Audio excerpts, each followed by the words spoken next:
লেখককে এই জন্য স্বাগত জানাই যে এত সুন্দরভাবে দলিল দিয়ে উত্থাপন করলেন যে এই গান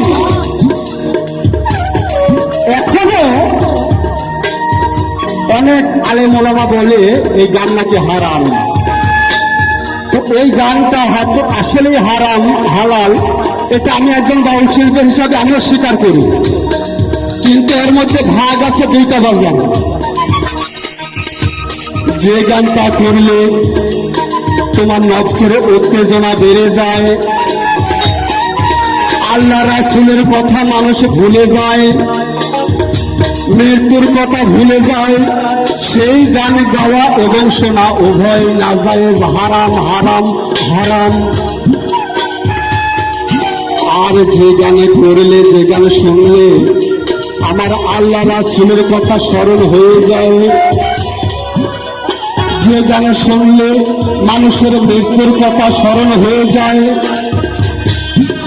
যে গান শুনলে মানুষের নফস দমন হয়, ইমানি শক্তি বেড়ে যায়, জিল হয়, সেই গান গাওয়া এবং শোনা উভয়ই জায়েজ। যদি কোনো আলেম ওলামা থাকে না, আসেন দলিল নিয়ে, আমার কাছে দলিল আছে। তাই না করে গন্ডগোল কুলতলা হাদিস খোল, তুইও তারা বাজায় ঢোল, সেই দিন সেই দিন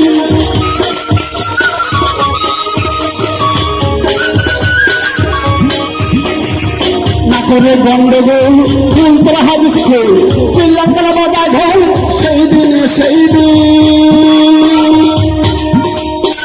পাশাপার শাহ আলম আছে গান দুই রকম, পাশাপার শাহ আলম আছে গান দুই রকম, সে গানের স্বাগত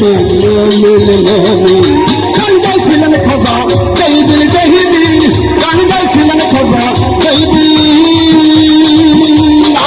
আকাশটা কাঁপছিল কেন, জমিটা নাচছিল কেন, আকাশটা কাঁপছিল কেন, জমিটা নাচছিল কেন, বরফের ঘামছিল কেন, সেই দিন সেই দিন গান গাইছিলেন খোঁজা জহিদিন জহিদিন, গান গাইছিলেন খোঁজা জহিদিন জহিদিন, গান গাইছিলেন খোঁজা জহিদিন জহিদিন, গান গাইছিলেন খোঁজা